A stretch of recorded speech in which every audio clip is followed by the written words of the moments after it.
Hello, good morning. सबसे पहले आज शीट डिस्कस कर लें। कौन सी वाली? कौन सी? ऑक्सीजन। अच्छा, हाँ, तो कोलॉइड वाली शीट डिस्कस कर लेते हैं।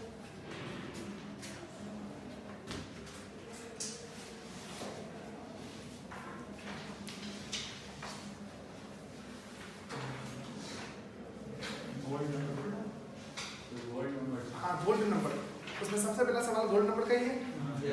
ओके, तो देखिए,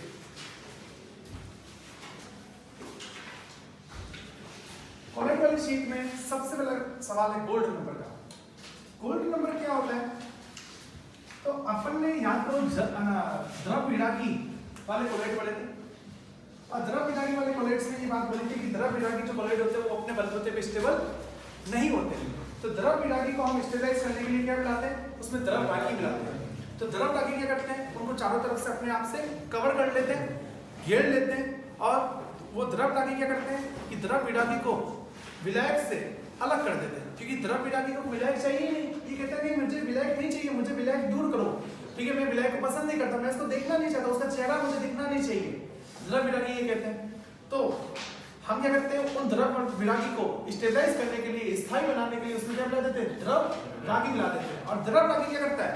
उसको चारों तरफ से घेर लेता है, ठीक है, और उसको घेर के क्या कर देता है? उसको पूरा प्रोटेक्ट कर देता है। तो जिससे सॉल्वेंट का जो कांटेक्ट होता है, विलायक का जो संपर्क होता है, वो द्रव विरागी से क्या हो जाता है? टूट जाता है। और वो अब सॉल्वेंट किसके संपर्क में आ जाता है?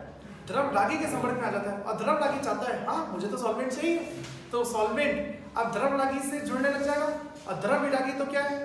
उसके अंदर आ चुका है, तो उससे सॉल्वेंट दूर जा चुका है। तो द्रव विरागी क्या हो जाएगा? स्टेबल। आई बात समझ में?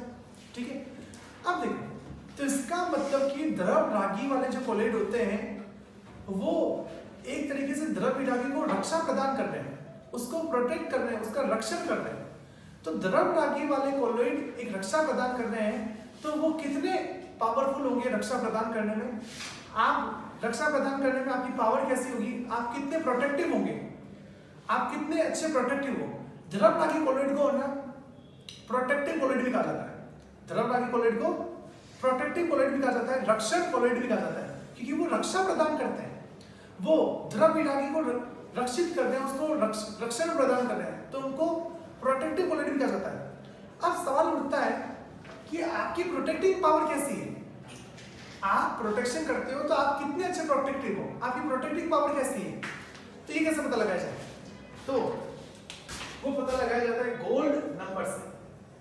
इसको हम पता लगाते हैं गोल्ड नंबर से कि जो द्रव रागी होते हैं वो प्रोटेक्शन करते हैं, तो आप कितने अच्छे प्रोटेक्टिव हो, आपकी प्रोटेक्टिव पावर कैसी है, तो वो चेक करा जाता है गोल्ड नंबर से। अब गोल्ड नंबर क्या है? गोल्ड नंबर है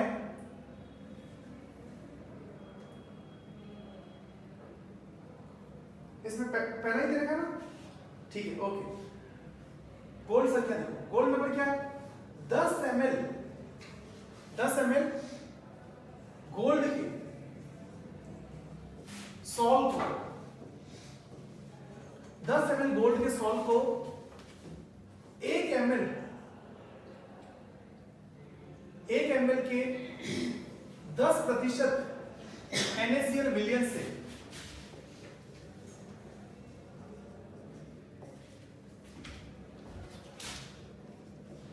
रक्षित करने के लिए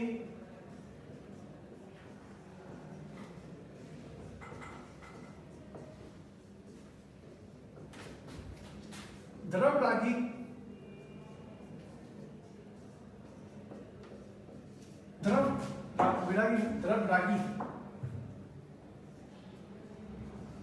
कोलॉइड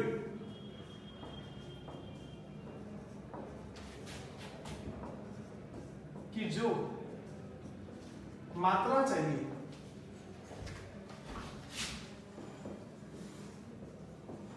उसे गोल्ड नंबर कहते हैं, उसे गोल्ड संख्या कहते हैं।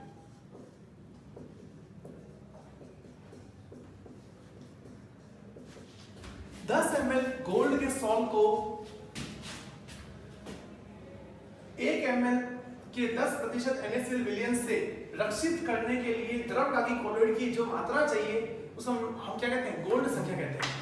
कि मतलब कि जो द्रवभागी वाले होते हैं वो प्रोटेक्टिव कोलोइड होते हैं, वो प्रोटेक्शन प्रोवाइड करते हैं, वो प्रोटेक्शन देते हैं। अब दुनिया में तो खूब सारे द्रवभागी हैं, तो खूब सारे द्रवभागी हैं, तो कौन कितना प्रोटेक्टिव है, किसकी प्रोटेक्शन पावर कितनी है, तो वो कैसे चेक करते हैं?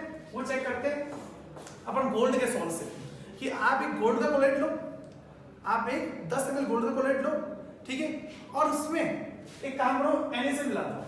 NaCl का 1 ml का विलयन मिला दो जिसमें NaCl कितना है, 10% है। तो आप गोल्ड के सोल के अंदर 1 ml सॉल्यूशन मिला दो NaCl का जिसमें NaCl कितना है, 10% है। तो ये NaCl आके क्या करेगा, इसको अवक्षेपित करेगा। NaCl क्या है, एक विद्युत अपवर्ती है, तो वो इसको क्या करेगा, अवक्षेपित करेगा। तो इसके अवक्षेपण को रोकने के लिए, इसको प्रोटेक्ट करने के लिए, इसको रक्षित करने के लिए द्रवभागी कोलोइड आपको कितना मिलाना पड़ेगा, उसकी कितनी मात्रा मिलानी पड़ेगी, जो मात्रा मिलानी पड़ेगी ना वो क्या होता है, गोल्ड नंबर होता है। आई बात समझ में? तो गोल्ड के सॉल्ट को NaCl के विलयन से रक्षित करने के लिए आपको द्रवभागी कोलोइड की जो मात्रा मिलानी पड़ती है उस मात्रा को हम क्या कहते हैं, गोल्ड नंबर कहते हैं। और ध्यान रखना कि ये मात्रा किसमें ली जाती है, मिलीग्राम में ली जाती है। ये मात्रा किसमें मेजर करते हैं, मिलीग्राम में। आया समझ में? ठीक है। कि जैसे मान लीजिए कि आपके पास है ना 10 ml के 2 गोल्ड सॉल है, 10 ml के 2 गोल्ड सॉल है, ठीक है। हमने क्या करा, इसके अंदर मिला दिया NaCl का विलयन, कितना, 1 ml विलयन मिला दिया, और उसमें NaCl कितना है, 10% है। और इसमें भी क्या करा, हमने NaCl मिला दिया 1 ml, कितना, 10%। 1 ml विलयन मिला दिया NaCl का, और उसमें NaCl कितना है, 10% है। अब देखो NaCl जब गोल्ड के अंदर आएगा तो इसको क्या करेगा, अवक्षेपित करेगा, क्योंकि ये तो एक विद्युत अपवर्ती है, तो इससे क्या होगा, स्कंदन होगा, ये स्कंदित करेगा इसको। तो इसके स्कंदन को रोकने के लिए, इसको रक्षित करने के लिए आपको लायोफिलिक कोलोइड कितना मिलाना पड़ेगा। तो जैसे मान लीजिए कि आपने इसके अंदर एक है ना लायोफिलिक कोलोइड मिलाया, लायोफिलिक कोलोइड मतलब द्रवभागी, लायोफिलिक, द्रवभागी को इंग्लिश में कहते हैं लायोफिलिक। तो आपने इसके अंदर द्रवभागी कोलोइड मिलाया, कोई X द्रवभागी कोलोइड मिलाया, और इसके अंदर आपने कौन सा मिलाया, कोई Y। तो आपने कोई 2 द्रवभागी कोलोइड लिए, एक मिलाया इसके अंदर, एक मिलाया इसके अंदर, और आपने देखा कि ये जो X वाला जो द्रवभागी होता है ना, वो इसको रक्षित करने के लिए खर्च होता है कितना, 10 मिलीग्राम, और Y जो होता है ना, वो इसको रक्षित करने के लिए कितना खर्च होता है, 2 मिलीग्राम। तो देखो दोनों के अंदर क्या है, गोल्ड का ही सवाल है, दोनों को किससे प्रोटेक्ट करना है, किससे रक्षित करना है, NaCl से रक्षित करना है, ठीक है, NaCl से बचाना है। तो यहाँ पे द्रवभागी कितना खर्च हो रहा है, 10, और यहाँ पे भी दूसरा द्रवभागी लिया, वो कितना खर्च हो रहा है, 2। तो बताओ किसकी प्रोटेक्शन पावर अच्छी है, कौन ज्यादा प्रोटेक्टिव है, X वाला द्रवभागी या Y वाला, Y वाला। कि Y वाला जो है वो अपनी कम मात्रा में भी क्या करता है, इसको रक्षित कर देता है। X वाला 10 मिलीग्राम खर्च होता है, मतलब कि इसको ज्यादा मिलाएंगे तब जाके ये क्या करेगा, इसको रक्षित करेगा, और इसने अपनी कम मात्रा में भी क्या कर दिया, इसको रक्षित कर दिया, तो इसकी पावर ज्यादा है, खतरनाक पावरफुल है।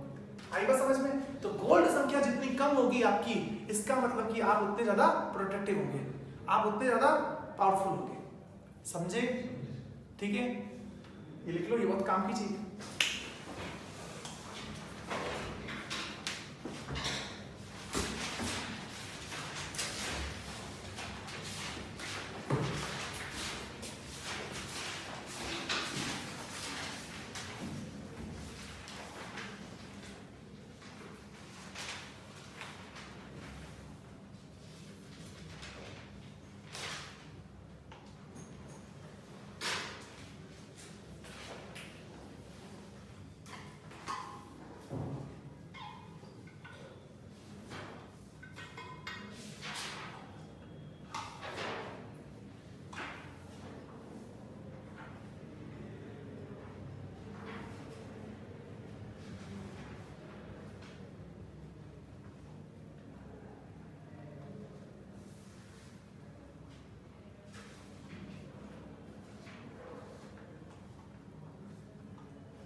Okay done.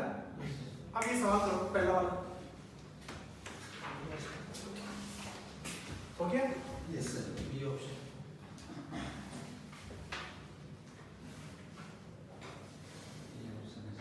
मात्रा ध्यान रखना कि यहाँ पे जो मात्रा नापी जाती है वो किसमें नापी जाती है?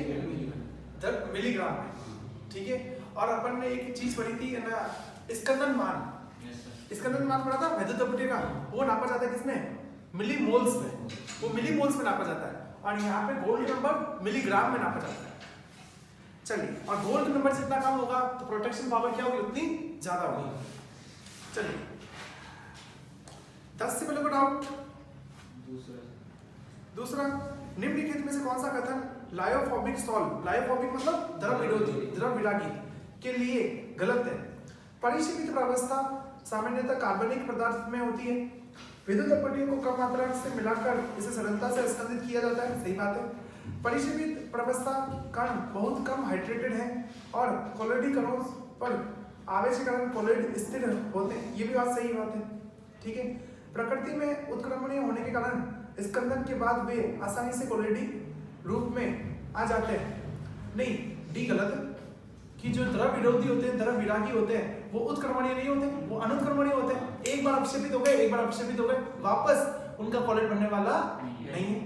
तो पहला इन्होंने क्या कहा था कि परिक्षेपित जो प्रावस्था होती है सामान्यतः कार्बनिक पदार्थ में होती है। हाँ ठीक है कि ये मतलब कि जो अपने कोलोइड्स है द्रव विरागी वाले, वो जनरली कार्बनिक वाले, ठीक है। उन्होंने एग्जाम्पल दे रखे होंगे ना एनसीईआरटी ने, एनसीईआरटी ने एग्जाम्पल दे रखे हैं। ज्यादातर जो अपने ना जो द्रव विरागी वाले होते हैं ना वो कार्बनिक होते हैं, ऑर्गेनिक वाले कोलोइड होते हैं।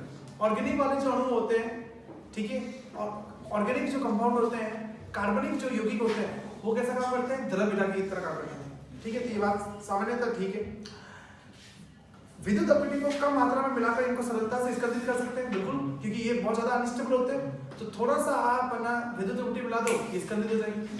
दूध के अंदर थोड़ा सा नमक मिला दो तो दूध क्या हो जाएगा? स्कंदित हो जाएगा। थोड़ा सा नींबू निचोड़ दो, दूध क्या हो जाएगा? फट जाएगा, ठीक है। परिशोधित प्रावस्था कण बहुत कम हाइड्रेटेड होते हैं, सही बात है कि भाई इनकी बात करें, ये क्या होते हैं? विलायक से नफरत करते हैं, ये विलायक को पसंद ही नहीं करते, तो फिर ये ज्यादा हाइड्रेटेड नहीं होंगे। कोलोइड कणों पर आवेश के कारण कोलोइड स्थिर होता है। हाँ कि भाई इनको स्टेबिलिटी मिलती कहां से?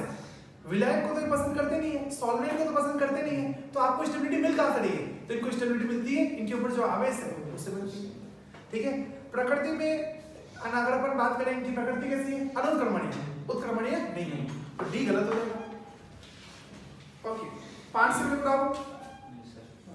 5वां डाउट है, स्टार्च का गर्म जल में परिक्षेपित होने का उदाहरण है। गर्म जल में ये परिक्षेपित हो जाता है स्टार्च, तो पायस का, जल विरोधी सॉल्ट का, और जल स्नेही सॉल्ट का, और संगुणन कोलोइड का। तो अच्छा, स्टार्च का गर्म जल में परिक्षेपित होने का उदाहरण है।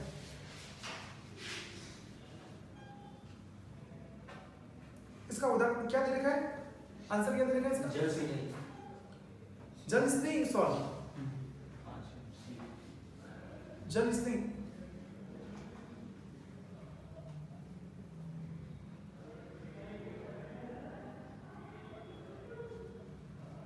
ओके ठीक है, हाँ सही बात है, सी आंसर सही है। कि भाई देखो, इसको ऐसे सोचो कि अगर अपन ना बात करें गर्म करने में, तो कोलोइड क्या होता है? गर्म करने में तो कोलोइड क्या होता है? डिस्ट्रॉय होते हैं। याद करो स्कंदन, बॉइलिंग कि अगर आप बॉइलिंग कर दोगे, किसी कोलोइड को गर्म कर दोगे, तो कोलोइड क्या हो जाएगा? डिस्ट्रॉय हो जाएगा। लेकिन ये देखो, ये बल्कि स्टार्च जो है ये गर्म जल में भी कोलोइड बना रहा है, ये गर्म जल में भी कोलोइड बना रहा है। तो इसका मतलब कि ये जल क्या है? इसलिए ये जल को पसंद करता है। अगर आप जल विरोधी होते तो आप गर्म करने में डिस्ट्रॉय हो जाते, खत्म हो जाते हैं। लेकिन आपने तो गर्म करने में भी कोलोइड बना दिया, इसका मतलब कि आप जल स्नेही हो, आप जल को पसंद करते हो, ठीक है। तो आंसर हो जाएगा सी। इसका डी ऑप्शन क्या है? संगुणन कोलोइड, मिसल। स्टार्च मिसल तो बना ही नहीं सकता, क्योंकि ये तो वो ना, मिसल कौन बनाता है? मिसल वो बनाते हैं जो ध्रुवीय भी हो और अध्रुवीय भी हो, जिनके जो मतलब कि जल विरागी भी हो और जल विरोधी, जल रागी भी हो और जल विरोधी भी। ओके छोटा क्वेश्चन। ओके, चौथा प्रश्न, एक आर्सेनिक सल्फाइड सॉल्ट पर ऋणात्मक आवेश होता है तो इसे अवशेषित करने के लिए सबसे अधिक क्षमता किसमें होगी? तो सबसे अधिक क्षमता किसमें होगी भाई? देखो, एक ऋणात्मक अगर कॉलेट को अगर अवशेषित करना है तो क्या चाहिए? धनात्मक आयन, और धनात्मक आयन में जितना ज्यादा आवेश होगा उसकी अवक्षेपण क्षमता क्या होगी? उतनी ज्यादा होगी। तो आंसर क्या कौन सा हो जाएगा? ए अहमदाबाद। ए अहमदाबाद से कौन सा पॉजिटिव आयन आएगा? Al+3। तो इसमें धनात्मक आवेश ज्यादा है तो इसकी स्कंदन क्षमता ज्यादा होगी, ये अपनी कम मात्रा में क्या कर देगा? स्कंदित करा देगा। 10 से पहले को डाउट छठे में डाउट है, फेरिक हाइड्रोक्साइड सॉल्ट के स्कंदन से में सबसे प्रभावी कौन सा है? भाई देखो, फेरिक हाइड्रोक्साइड मेटल हाइड्रोक्साइड कैसे होते हैं? पॉजिटिव सॉल्ट होते हैं। Yes sir. पता था कि सबसे पहले वो टेबल होती थी, पॉजिटिव सॉल्ट और धनात्मक सॉल्ट, ऋणात्मक सॉल्ट, तो उसमें सबसे पहले कौन से थे? मेटल ऑक्साइड ही थे, हाइड्रेटेड मेटल ऑक्साइड। आप हाइड्रेटेड मेटल ऑक्साइड को या मेटल हाइड्रोक्साइड को बात देखिए, हाइड्रेटेड जो मेटल ऑक्साइड होते हैं ना वो मेटल हाइड्रोक्साइड ही होते हैं। तो फेरिक हाइड्रोक्साइड तो क्या है? एक धनात्मक सॉल्ट है, एक पॉजिटिव सॉल्ट है। तो पॉजिटिव सॉल्ट को अगर कोलेट धनात्मक सॉल्ट को अगर स्कंदित कराना है तो क्या चाहिए? ऋणात्मक आयन चाहिए। अब किसकी पावर ज्यादा होगी? तो सबसे ज्यादा पावर किसकी होगी? सबसे ज्यादा पावर डी की होगी, क्योंकि डी में जो ऋणात्मक आयन होगा वो कॉम्प्लेक्स होगा और उसके ऊपर आवेश कितना है? -3। तो देखो, ए से कौन आएगा? Cl+, बी से कौन आएगा? NO3-, सी से कौन आएगा? सल्फेट, और डी से कौन आएगा? कॉम्प्लेक्स आयन जिसके ऊपर क्या है? -3। तो सबसे ज्यादा नेगेटिव चार्ज है तो इसकी पावर क्या होगी? सबसे ज्यादा। लोकेशन ये होता है क्या? लोकेशन स्कंदन कहते हैं। इंग्लिश में क्या बोलते हैं स्कंदन? कोगुलेशन। स्कंदन को इंग्लिश में कहते हैं कोगुलेशन। कौन सा? 10 में पूछा ना फ्लोकुलेशन। फ्लोकुलेशन, अच्छा फ्लोकुलेशन, हाँ। स्कंदन का एक और भी नाम है फ्लोकुलेशन। स्कंदन को एक और भी कहते हैं फ्लोकुलेशन या कोगुलेशन। और 10th में भी वही सवाल है सेम, 10वां भी वही। 15 से बताओ कोई डाउट? 13 में देखो, 10% NaCl के 1 ml विलयन को 10 ml गोल्ड सॉल्ट में 0.25 ग्राम स्टार्च की उपस्थिति में मिलाने से स्कंदन तुरंत रुक जाता है। तो स्टार्च का गोल्ड नंबर क्या होगा? आप कर लो कि यहाँ पे स्टार्च क्या कर रहा है? स्टार्च जो है वो स्कंदन को रोक रहा है, तो ये क्या हो गया?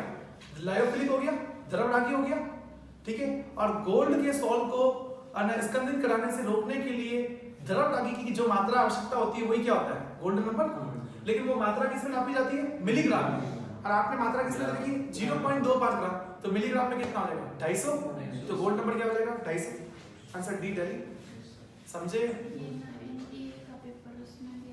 बिल्कुल ध्यान रखना, ये मात्रा बहुत इंपॉर्टेंट है कि गोल्ड नंबर की जो मात्रा ली जाती है वो मिलीग्राम में ली जाती है। 20 से पहले बताओ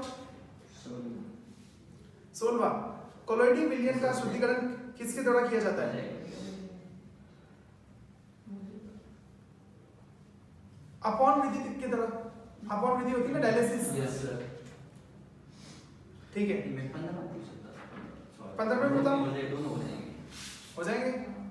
25 से पहले को डाउट? 25। निम्न में से किसमें गोल्ड संख्या न्यूनतम होती है? जिलेटिन की। ध्यान रखना, जिलेटिन की गोल्ड संख्या सबसे कम होती है। जिलेटिन सबसे कम, ध्यान रखो। सबसे खतरनाक जो प्रोटेक्टिव कोलेट है ना, रक्षक कोलेट है, वो जिलेटिन है। जिलेटिन की कोलेट गोल्ड संख्या सबसे कम होती है। जिलेटिन जो है ना वो बहुत बढ़िया प्रोटेक्टिव कोलेट है। ज्यादातर जो चीजें आती है ना मार्केट में उसमें जिलेटिन मिलाया जाता है। आइसक्रीम आप जो खाते हैं ना उसमें जिलेटिन होता है, ठीक है। जो आप है ना चॉकलेट्स खाते हो ना डेयरी मिल्क की, उनके अंदर जिलेटिन होता है। जिलेटिन जो होता है ना एक बहुत बढ़िया प्रोटेक्टिव कोलेट है, बहुत बढ़िया रक्षित कोलेट है। उसकी रक्षण क्षमता सबसे ज्यादा होती है क्योंकि इसकी गोल्ड संख्या सबसे कम है। 29, फ्लोकुलेशन वैल्यू को दर्शाते हैं। फ्लोकुलेशन वैल्यू को किसमें दर्शाते हैं? स्कंदन मान। फ्लोकुलेशन को हिंदी में कहते हैं स्कंदन। स्कंदन मान किसमें नापा जाता है? मिलीमोल्स। मिलीमोल्स प्रति लीटर। मिलीमोल्स प्रति लीटर बताई थी डेफिनेशन स्कंदन मान की। 1 लीटर कोलोइड को 2 घंटे के अंदर स्कंदित कराने के लिए वैद्युत अपीटी के कितने मिलीमोल्स चाहिए? तो 1 लीटर कोलोइड को 2 घंटे के अंदर स्कंदित कराने के लिए जो मिलीमोल्स खर्च होते हैं वैद्युत अपीटी के, वो होता है स्कंदन मान। 30 से पहले को डाउट?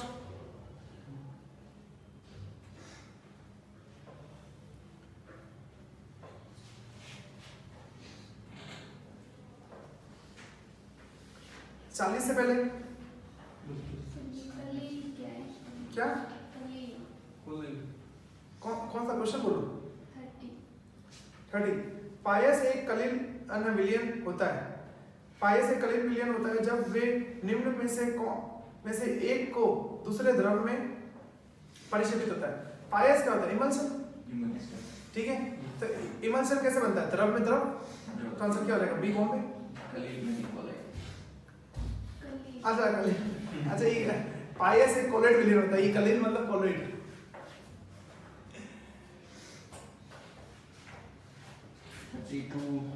प्रश्न नंबर 35 से पहले कौन सा डाउट है? कौन सा डाउट है?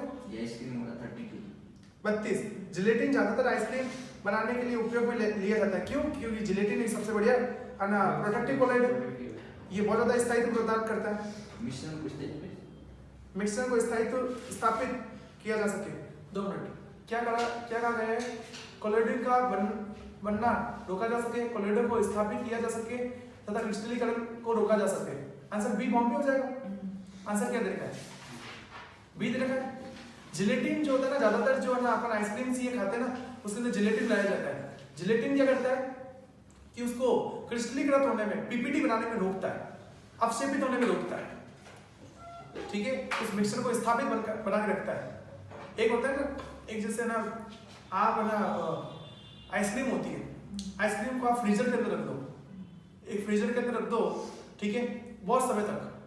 ठीक है, तो क्या होगा? आइसक्रीम जो बहुत टाइट हो जाएगी, बर्फ जैसी टाइट हो जाएगी। क्या उसको खा पाएंगे अपन?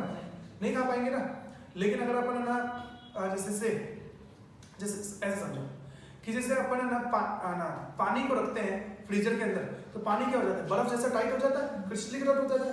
लेकिन आइसक्रीम को अपन ना ज्यादा लंबे समय तक नहीं रखें, 1 दिन तक रखें, 2 दिन तक रखें, तो क्या वो बर्फ जैसी हार्ड हो पाती है? नहीं हो पाती है, क्रिस्टलीकृत नहीं हो पाती, क्योंकि उसके अंदर जिलेटिन है। जिलेटिन उसको पूरा टाइट नहीं होने देता, पूरा क्रिस्टलीकृत होने नहीं देता।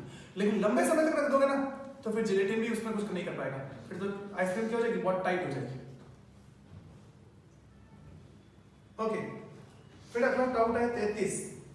क्वालिटी का रंग निम्न में से किस कारक पर निर्भर करता है? आकार पे? आकार की पढ़ा था ना अपने, क्वालिटी का रंग जो होता है वो आकार पर निर्भर करता है कि क्वालिटी कैसे रंग के दिखेंगे। वो डिपेंड करता है कि आप कौन से रंग वाली तरंग दैर्ध्य स्कैटरिंग करोगे, किस वेवलेंथ वाली लाइट स्कैटरिंग करोगे, और कौन सी वेवलेंथ वाली लाइट स्कैटर होगी, वो निर्भर करता है कि आपका आकार कैसा है, कहां से। और एक और डिपेंड करता है कि आप कहां से दिख रहे हो, इस पे भी डिपेंड करता है। ठीक है, 35 से पहले डाउट? 34।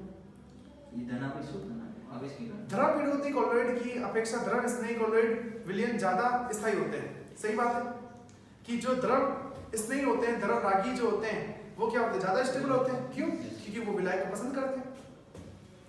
तो इसका आंसर सी चेनी होगा। क्या आंसर देगा? क्योंकि जो द्रव रागी होते हैं उनमें क्या होता है? सॉल्वेशन होता है, विलायक उनसे जुड़ता है। ठीक है, तो विलायक उनको फायदा देता है। तो आंसर सी हो जाएगा कि कोलोइडी कण जो होते हैं विलायकित होते हैं। सही बात है। ओके, 35 से पहले और कोई डाउट? 40 से पहले कोई डाउट? 40। जब ताजे या अवशेषित पदार्थ को कोलोइडी विलयन में तीसरे पदार्थ की सहायता से बदला जावे तो यह क्रिया कहलाती है। ये साबुन वाला हो गया ना, साबुन के ऊपर जब ताजे अवशेषित पदार्थ को कोलोइडी विलयन में तीसरे पदार्थ की सहायता से बदला जाए तो पेप्टाइजेशन, किसी एक फ्रेश पीपीटी को, एक ताजी पीपीटी को कोलोइड में परिवर्तित करना है, तो काम करो उस पीपीटी के अंदर कोई वैद्युत अपीटी मिला दो, तो वो पीपीटी क्या करेगी? किसी एक तरह के आयन को क्या करेगी? अधिशोषित करेगी। और जब एक तरह का आयन उस पर अधिशोषित होगा तो एक समय आएगा कि इतने आयन अधिशोषित हो जाएंगे तो उनके बीच में क्या हो जाएगा? प्रतिकर्षण स्टार्ट हो जाएगा तो पीपीटी ब्रेक हो जाएगी और ब्रेक होके छोटे छोटे कोलोइड किरणों में चली जाएगी, तो उससे क्या बन जाएगा, कोलोइड बन जाएगा। तो एक ताजी पीपीटी को कोलोइड में परिवर्तित करने के लिए हमें एक तीसरा घटक चाहिए, क्या, वैद्युत अपघटन। ठीक है, तो आंसर क्या हो जाएगा, पेप्टिकरण। आंसर क्या करेगा, क्या करेगा, ठीक है। 45 में डाउट, 36 में डाउट आया। 36, निम्न में से किसका कोलोइडी विलयन बनाने के लिए ब्रैडिक आर्क विधि उपयोग नहीं कर सकते। तो ब्रैडिक आर्क विधि किसके लिए नहीं कर सकते, लोहे के लिए, लोहे के लिए नहीं कर सकते। अब लोहे के लिए क्यों नहीं कर सकते, क्योंकि समझना कि जब आप ब्रैडिक आर्क विधि करते हो ना तो उसमें मेटल की क्या बनती है, वाष्प बनती है। ठीक है, आप लोहे का नहीं बना सकते, क्योंकि लोहे की अगर वाष्प बनेगी ना तो वो वाष्प तुरंत क्या करेगी, हवा के साथ रिएक्शन कर लेगी। ठीक है, लोहा जो होता है ना वो क्रियाशील होता है, तो वो हवा के साथ तुरंत रिएक्शन कर लेता है, तो उसका क्या बन जाएगा, ऑक्साइड बन जाएगा। लेकिन गोल्ड, प्लेटिनम और सिल्वर क्या होते हैं, ये अक्रिय धातु है। ये कैसी धातु है, ये अक्रिय धातु है, ये नोबल मेटल है, ये आसानी से रिएक्शन नहीं करते। तो इसलिए ब्रैडिक आर्क विधि में अगर इनकी वाष्प बनेगी ना तो वो वाष्प हवा के साथ रिएक्शन नहीं करेगी, वो वाष्प क्या होगी, शुद्ध रहेगी, मेटल की रहेगी और आसानी से क्या हो जाएगी, संघनित होके कोलोइड में चली जाएगी। लेकिन अगर आपने लोहे में अगर ऐसा काम करा ना, लोहे की अगर वाष्प बनेगी ब्रैडिक आर्क विधि में, तो लोहे की जैसे वाष्प बनेगी ना तो वो तुरंत हवा के साथ रिएक्शन कर लेगी, तो वहां पे तो शुद्ध लोहा रहेगा ही नहीं, लोहा तो किसी यौगिक में बदल जाएगा, तो फिर लोहे का कोलोइड बन ही नहीं पाएगा। अच्छा सवाल है, आंसर हो जाएगा बी, बॉम्बे। समझे। 45 में कोई डाउट, कौन सा, 41। रक्षी कोलोइड आपको दे रखे हैं, सबके स्वर्णांक क्रमश दे रखे हैं, गोल्ड नंबर दे रखे हैं, और जिसका गोल्ड नंबर सबसे कम होगा उसकी रक्षित पावर क्या होगी, उतनी ज्यादा होगी, उसकी रक्षण क्षमता उतनी ज्यादा होगी।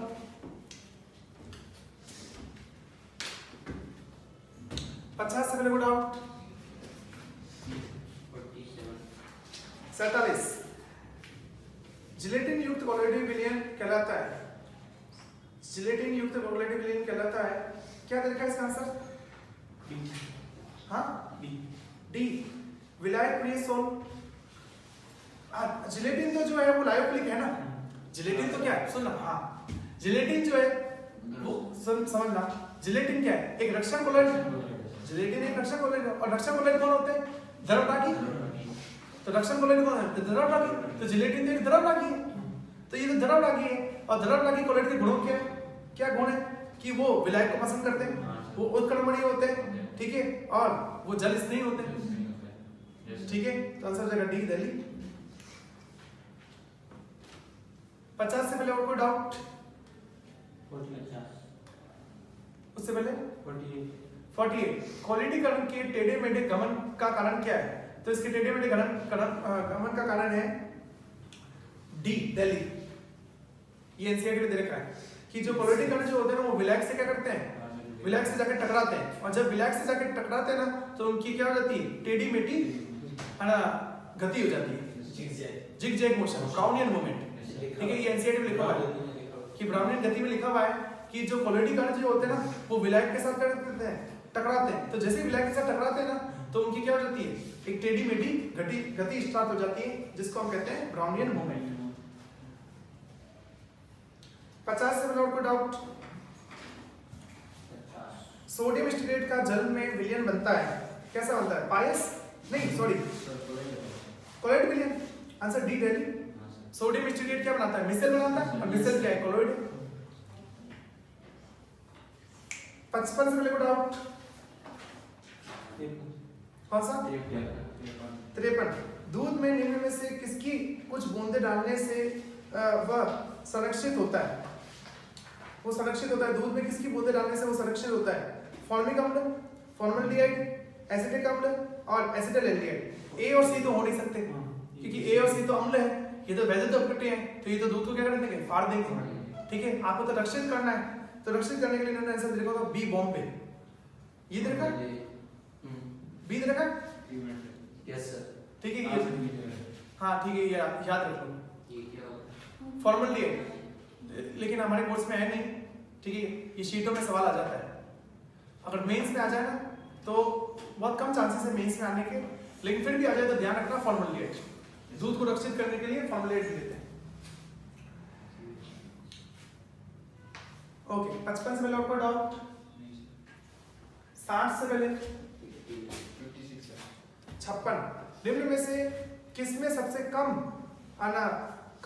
उन्नत फ्लोकुलेटिंग शक्ति है? सबसे कम स्कंदन क्षमता किसकी होगी? जिसमें आवेश सबसे कम होगा। तो सबसे कम जिसमें आवेश होगा उसकी स्कंदन क्षमता सबसे कम होगी, डी दली। ठीक है, उसके बाद 57 ग्राय के अनुसार क्या मतलब इसका? ग्राम के अनुसार कोलोइड वे पदार्थ हैं जो कि जल में अविलय होते हैं, विलयन में फिल्टर पेपर के द्वारा नहीं गुजरते। नहीं, छोड़ दो, ये एनसीईआरटी में नहीं है, एनसीईआरटी वैसे नहीं, छोड़ दो इसको। फिर उसके बाद नेक्स्ट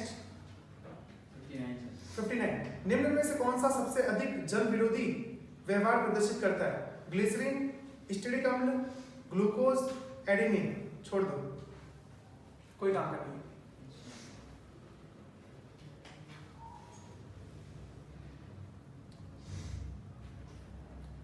ठीक है, अगला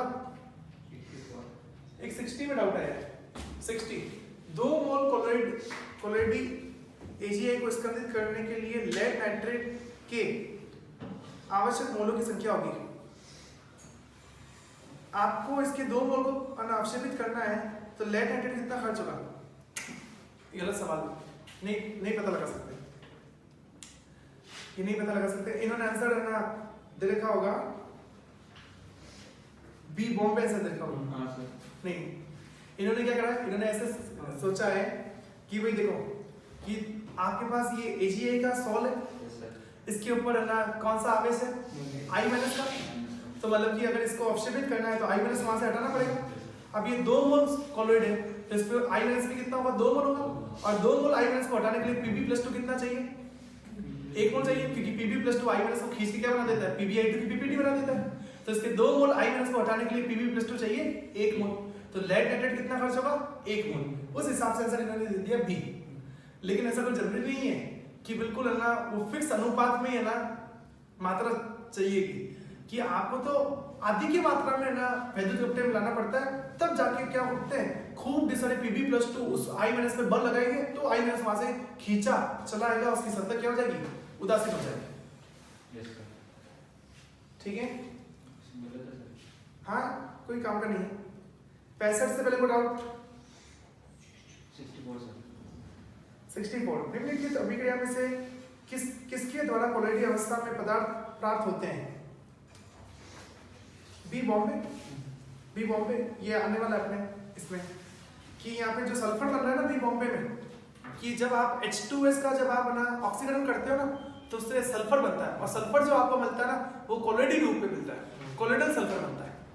ये आज अपन पढ़ने वाले हैं, अपन जो पढ़ रहे हैं ना ऑक्सीडाइजिंग एजेंट की लिस्ट, रिड्यूसिंग एजेंट की लिस्ट, तो लिस्ट में आएगा कि जब आप H2S का जब ऑक्सीकरण करते हो ना, तो जब H2S का हम ऑक्सीकरण करते हैं तो उससे सल्फर का कोलोइड बनता है, उससे सल्फर बनता है और वो सल्फर कोलोइडल रूप में मिलता है। ठीक है, इसका आंसर बी बॉम्बे होगा। चलिए 63 कोलोइडी विलयन प्राप्त नहीं किया जा सकता ऐसे 2 पदार्थ से जो कि अगलुशील हो, एक दूसरे में समान भौतिक अवस्था में हो, विभिन्न भौतिक अवस्था में हो। ए अहमदाबाद आंसर क्या देखा है? अच्छा ओके, हाँ ठीक है डी, हाँ डी ज्यादा सही है। कि भाई देखो कोलोइडी विलयन किससे प्राप्त नहीं किया जा सकता? कि जो एक दूसरे में अगलुशील होते हैं, क्या उनसे कोलोइड नहीं बना सकते? हाँ बना सकते ना, पानी और तेल। पानी और तेल एक दूसरे में घुलनशील नहीं है, हाँ घुलनशील है, लेकिन फिर भी उनका कोलोइड तो बना ही सकते हैं, बनता है। ठीक है, समान भौतिक अवस्था में बनता ही है। सॉलिड के अंदर सॉलिड, द्रव के अंदर द्रव, दूध क्या है? द्रव के अंदर द्रव, दोनों की भौतिक अवस्था क्या है? समान है, तो कोलोइड तो है। ठीक है, विभिन्न भौतिक अवस्था होता ही, ठीक है, जेल हो गया, प्यूमिस स्टोन हो गया, प्यूमिस पत्थर हो गया, ठीक है, ठोस के अंदर गैस, ठीक है, स्पंज हो गया, ठोस के अंदर गैस, तो 2 विभिन्न अवस्था है ना, तो कोलोइड तो बनता है, इसमें से कोई भी नहीं।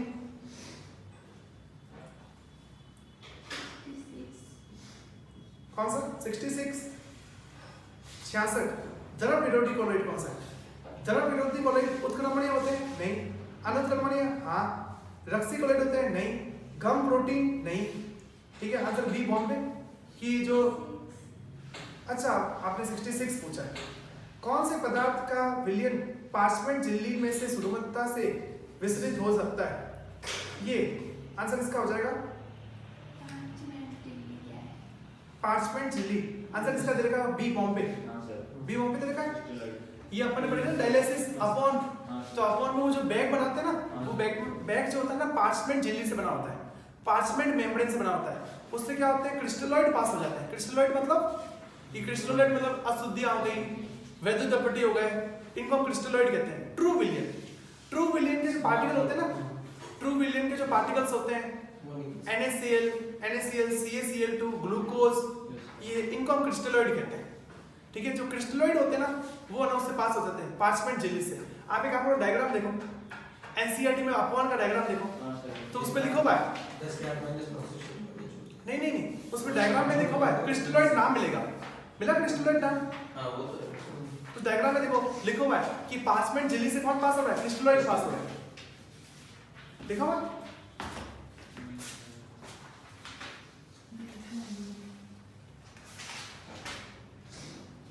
अच्छा इसमें लिखा हुआ नहीं है, उसमें लिखा हुआ है जो इंग्लिश की एनसीईआरटी में उसमें लिखा हुआ है कि जो ना अपॉन विधि में जो बैग होता है ना, उस बैग से क्रिस्टलॉइड पास हो जाते हैं। क्रिस्टलॉइड मतलब ट्रू विलियन के पार्टिकल, NaCl, CaCl2, ग्लूकोज, ये क्रिस्टलॉइड कहते हैं। सुगर, चीनी, इनको क्रिस्टलॉइड कहते हैं। ये जो होते हैं ये है ना उस बैग से पास हो जाते हैं, पार्चमेंट झिल्ली से पास हो जाते हैं। ओके, 70 से पहले को डाउट, 68 में डाउट आया है, निम्न में से किस आयन युग्म में अवक्षेप प्राप्त होता है और जब उनके तनु विलयन को मिलाया जाता है? अच्छा, ये तो एक्चुअल में बेसिकली इसका सवाल नहीं है, ये कोलेट का सवाल नहीं है, ये अपन जो अपन पढ़ रहे हैं ना बेसिक इनऑर्गेनिक केमिस्ट्री, उसका सवाल है, सॉल्वेंटी गाइडलाइंस कि इसमें से कौन सा पीपीटी बनाएंगे। ए तो पीपीटी नहीं बना सकता क्योंकि सोडियम के लवण क्या होते हैं, पानी में बनते हैं। बी में भी पीपीटी नहीं बनेगी, अमोनियम के सॉल्ट्स पानी में बनते हैं। सी में भी पीपीटी नहीं बनेगी, सोडियम के लवण पानी में बनते हैं। लेकिन डी, हाँ यहाँ पे बन जाएगी फॉस्फेट इनसॉल्युबल। ऑक्स 2, हाथी 1, काऊ 1, फॉक्स 1 के 5 4 फॉस्फेट पानी में नहीं घुलते, तो यहाँ पे पीपीटी बन जाएगी। तो Fe+3 और फॉस्फेट जो क्या बना देंगे, FePO4 की पीपीटी बना देंगे। ओके, 70 कथन, चोट से रक्त प्रवाह को रोकने के लिए फेरिक क्लोराइड लगाया जाता है, इस कथन को कौन सी टिप्पणी सत्यापित करती है? ये सत्य नहीं है, फेरिक क्लोराइड एक जहर है, नहीं, ये तो बात गलत है। नहीं, फेरिक क्लोराइड लगाया जाता है। आपने एनसीईआरटी में लिखा हुआ है, रुधिर वाला था ना, वो रुधिर वाला पॉइंट है, उसमें लिखा हुआ है ये सत्य नहीं है, नहीं, ये तो सत्य है, लगाया जाता है। ये सत्य है, Fe+3 आयन रक्त को स्कंदित करते हैं जो कि ऋणात्मक आवेशित होते हैं। खून हमारा ऋणात्मक नहीं है, धनात्मक है। खून हमारा पॉजिटिव कोलेट है।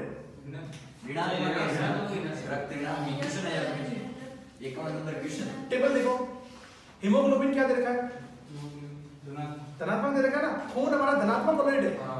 ठीक है, ऐसे ध्यान रखो, always be positive, always be positive. ठीक है, हमेशा बी पॉजिटिव। एक मूवी है ना,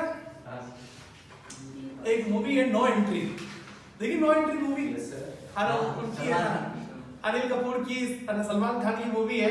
उसमें मतलब कि है ना जो अनिल कपूर होता है और एक उसके साथ वो फरीद खान होता है ना अनिल कपूर के साथ। ठीक है, बेचारे दोनों परेशान रहते हैं। ठीक है, उल्टे काम करते रहते हैं, फिर अपनी बीवी से भागते रहते हैं। ठीक है, तो बहुत परेशान रहते हैं। तो वो मतलब कि जो फरीद खान है ना बहुत डरता रहता है। ठीक है, तो वो हमेशा कहता है अनिल कपूर बी पॉजिटिव, हर सीन में, हर मतलब कि इंसिडेंट में कहता है बी पॉजिटिव। वो एक बार तंग हो जाता है कि भाई साहब आप बार बी पॉजिटिव क्या करते रहते हो। ठीक है, वो बोलता है कि बी पॉजिटिव इसलिए करते रहते हो कि मेरा खून बी पॉजिटिव है। ठीक है, मेरा खून बी पॉजिटिव है, इसलिए बी पॉजिटिव करता रहता हूँ कि मैं अपना खून ना भूल जाऊँ। कि भी मान लो कि खून की कमी हो जाए, तो अगर मुझसे कोई खून मुझे किसी से लेना हो तो मैं जल्दी से बता दूं मेरा बी पॉजिटिव है, तो किसी के पास बी पॉजिटिव है तो दे दो। ठीक है, तो कहता है ना ऑलवेज बी पॉजिटिव। ऐसे और ऑलवेज अगर बी पॉजिटिव होने का मतलब क्या होता है, हमेशा खुश रहो। पॉजिटिव सोचो, ये मतलब होता है। लेकिन उसमें उसका मतलब क्या होता है? बी पॉजिटिव इसलिए मैं कहता रहता हूँ क्योंकि मेरा खून बी पॉजिटिव है, ठीक है? तो इससे ध्यान रखना कि हमारा खून क्या है? पॉजिटिव है। बी पॉजिटिव तो नहीं कह सकते, पॉजिटिव कोलोइड है, ओके?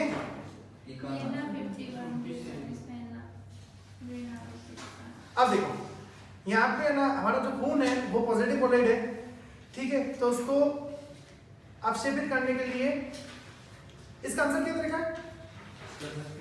70 का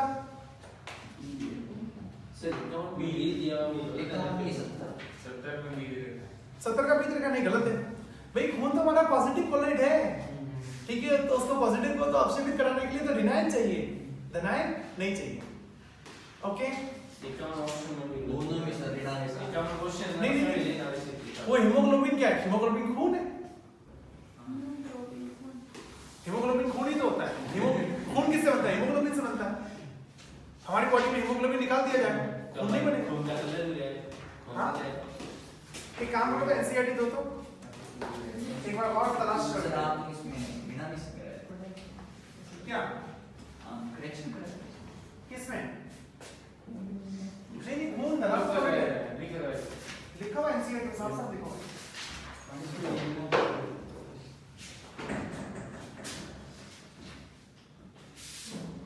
नहीं, खून जो है वो हमारा धनात्मक है, ठीक है? वो जो अनिल कपूर यही बताने आया था इतने साल पहले कि खून हमारा धनात्मक कोलोइड है, ओके? B positive. नहीं, वो 51 प्रश्न में अगर दे रखा है तो गलत दे रखा है।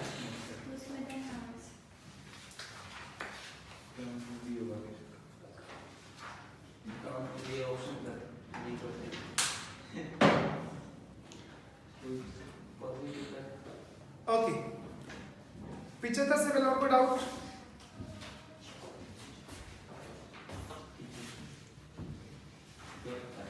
इकहत्तर छोड़ दो, यहाँ पे फालतू कोई काम का ही नहीं है। बफर कोलोइड में बफर कोई काम का नहीं है। बफर जो होते हैं वो ट्रू विलियन होते हैं, कोलोइड नहीं होते।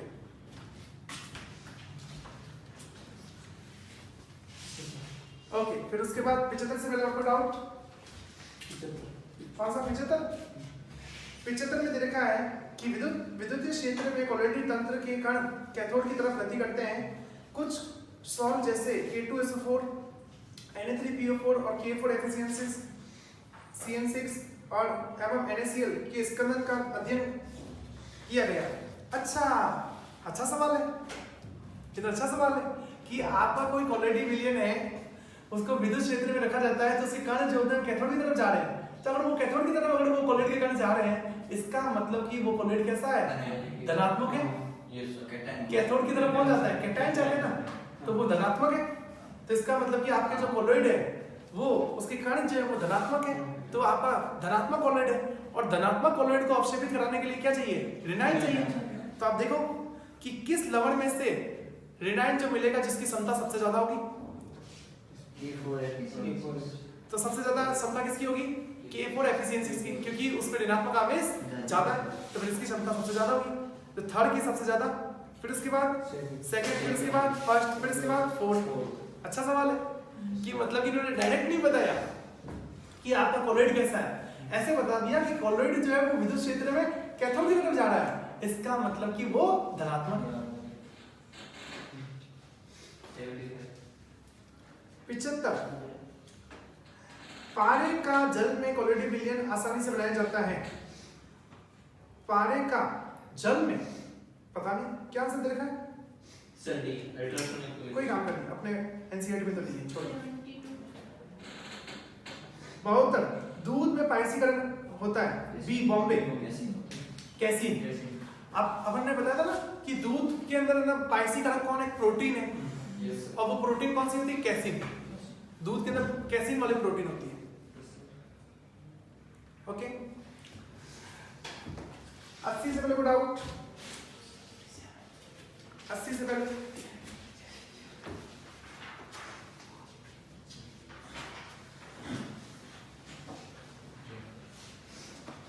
दूध प्रोटीन का जल में पाया जाता है। क्या? दूध प्रोटीन का जल में पाया जाता है। दूध जो है वो एक इमल्शन है। दूध प्रोटीन का या वसा का वसा है ना, दूध क्या है, जल के अंदर वसा। अब जल के अंदर वसा, वसा मतलब तेल, ठीक है। तो अब वो जल और तेल आसानी से मिक्स होते नहीं है, तो ये दूध में वसा मिक्स हुई भी कैसे? तो वहाँ पे प्रोटीन है जो पारसी का रख की तरह काम कर रही है, जो उसको घोल के बैठी है। और वो प्रोटीन कौन सी है? Casein protein. 79 में डाउट आया, जब कोई पदार्थ कोलिडी अवस्था में आता है तो कणों की सतह का क्षेत्रफल क्या हो जाता है? बढ़ जाता है। आंसर ए होगा। क्या दे रखा है? क्योंकि जब आप कोलिडी में आओगे तो कोलिडी में आने के लिए आपको क्या करना पड़ेगा? 1 नैनोमीटर से 1000 नैनोमीटर में आना पड़ेगा, तो आपको थोड़ा बड़ा होना पड़ेगा। तो जब बड़ा होंगे तो आपका सतह जो होगी, क्षेत्रफल होगा, वो बढ़ जाएगा। 80 निम्न में से कौन द्रव विरोधी कोलिडी विलयन है? तो द्रव विरोधी कौन है? जलीय स्टार्च विलयन, जलीय प्रोटीन विलयन, स्वर्ण सॉल्ट और कुछ कार्बनिक विलयनों में पॉलीमर विलायक। सी चेन्नई। मेटल के कोलिड जो होते हैं ना, वो लायोफोबिक होते हैं।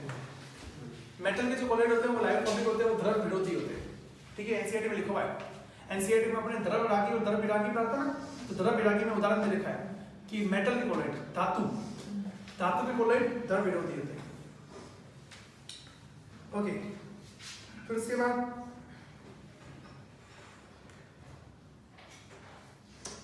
85 से देखो डाउट। 84 निम्न में से कौन अर्ध पार करने झिल्ली का कार्य करता है? अर्ध पार करने झिल्ली का नहीं, कोई काम नहीं, छोड़ दो। 90 से देखो डाउट। 86 सिल्वर आयोडाइड का उपयोग कृत्रिम वर्षा के लिए करते हैं। ऊंचाई पर आसानी से छिड़का जा सके, आसानी से संश्लेषित किया जा सके। क्रिस्टल संरचना बर्फ के समान है, जल में अविलय। पता नहीं क्या आंसर दिखा इसका? सी। नहीं, छोड़ दो, ऐसा कुछ नहीं। 77 में डाउट है। 77 क्वार्टेल अवक्षेपक का आधारभूत सिद्धांत क्या है? आधारभूत सिद्धांत क्या है? ए कोलिडी कणों पर आवेश का उदासीकरण, क्वार्टेल प्रेसिपिटेटर। याद आया? चिमनी, इलेक्ट्रिकल चिमनी, 30,000 वोल्टेज की जो इंडस्ट्रीज जो होती हैं, उद्योग जो होते हैं बड़े बड़े, उसके अंदर क्या होता जाता है? अलग अलग चीजें जलाई जाती हैं। तो जलाने पे वहां पे जहरीले कण धुएं के साथ आते हैं। तो वो जहरीले कण जो होते हैं वो अगर हवा में आ गए तो हवा जो होगी वो प्रदूषित हो जाएगी, जहरीली हो जाएगी, जिससे अपन क्या हो जाएंगे? मर जाएंगे, ठीक है। तो मतलब कि हम जो होंगे इस दुनिया को छोड़ के चले जाएंगे।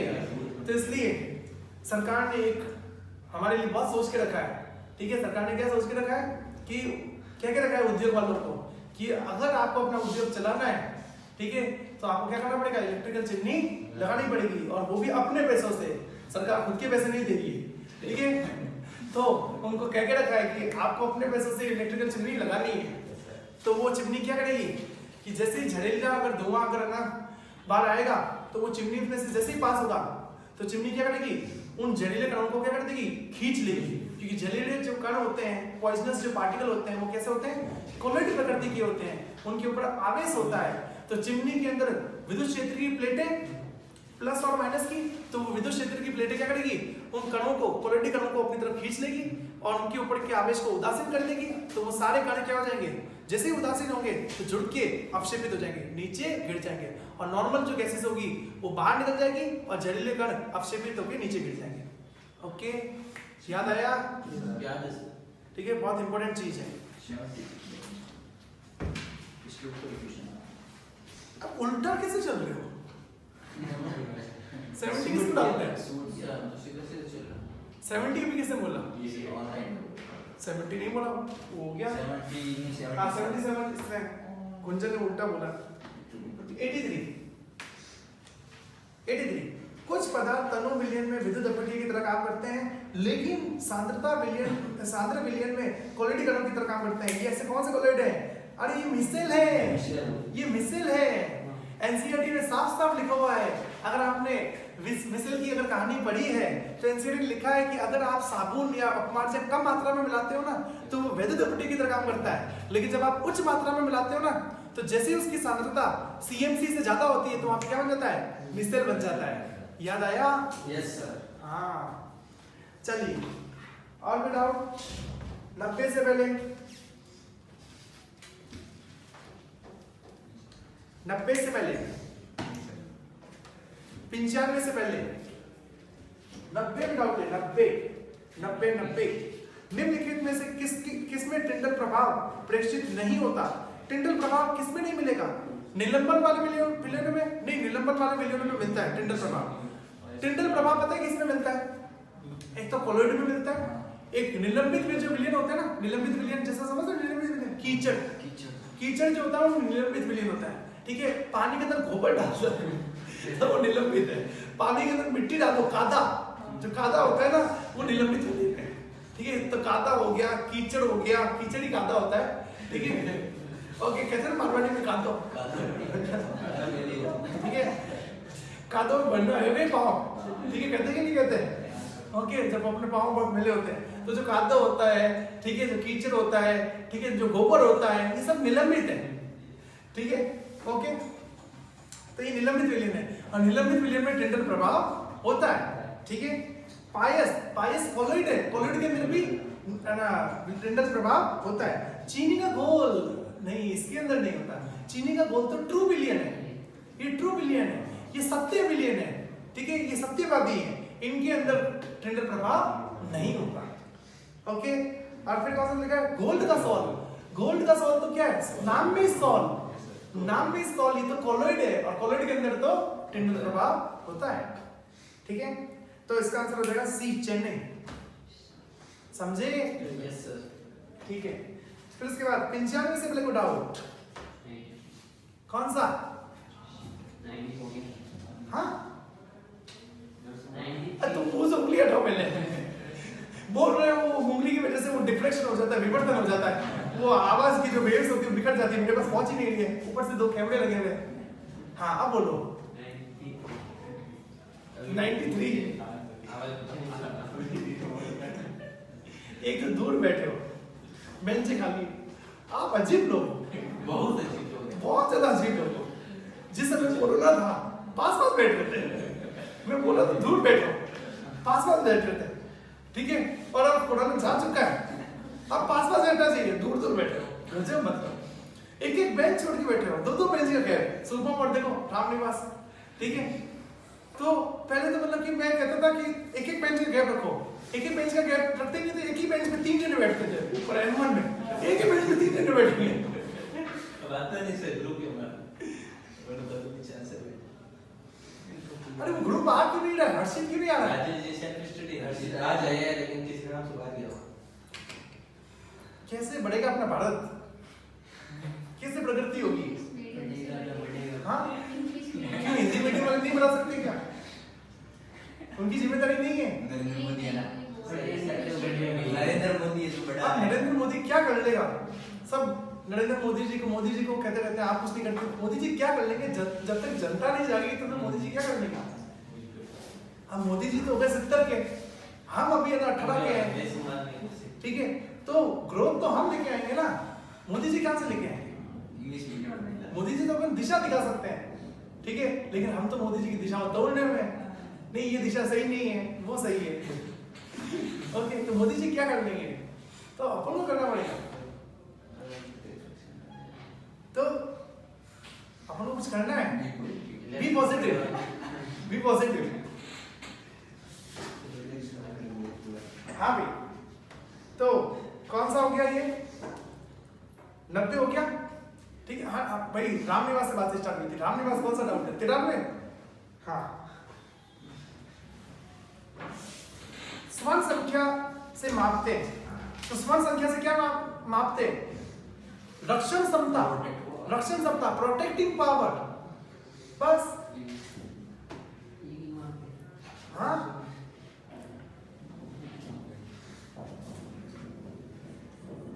और वो भी किसमें मापी जाती है? मिलीग्राम में।